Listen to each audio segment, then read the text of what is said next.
এয়া বন্ধু বান্ধৱসকল দেখিছেনে? এয়া দেখিছেনে? এয়া মাছৰুম বনাইছোঁ। এইখিনি মাছৰুম মই চিঙিছোঁ।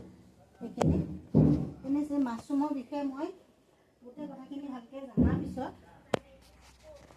পিছত এয়া মই নতুনকৈ মাছৰুম কৰিবলৈ লৈছোঁ। এয়া নতুন মাছৰুম কৰিছোঁ। আপোনালোকে চাওক, এইখিনি মাছৰুম এয়া ইমান ধুনীয়া ধুনীয়া মাছৰুম হৈছে। আপোনালোকে দেখিছেনে? এয়া ইমান ধুনীয়া ধুনীয়াকৈ মাছৰুম হৈছে। মাছৰুমৰ গুণাগুণৰ বিষয়ে গম পায়। মই এয়া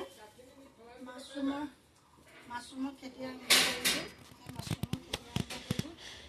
এই মাছৰুম খালে মানুহৰ পেট কমে আৰু হাই প্ৰেছাৰ কণ্ট্ৰলত থাকে। দেখিছে নহয়? এয়া হাই প্ৰেছাৰ কণ্ট্ৰলত থাকে এয়া মাছৰুম খালে। আৰু বহুত ডাঙৰ কথা, য'ত নেকি আমাৰ কেঞ্চাৰ বেমাৰ প্ৰতিৰোধ কৰিব পৰা ইয়াৰ ক্ষমতা আছে।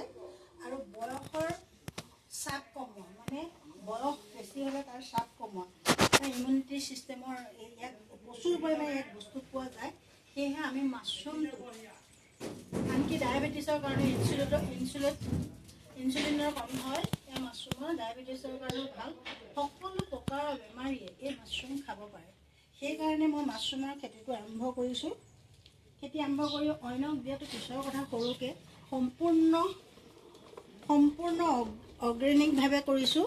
ইয়াত কোনো মেডিচিন দিয়া নাই। ইয়াত দেখিছে নহয়, ইয়াত কোনো মেডিচিন নাই।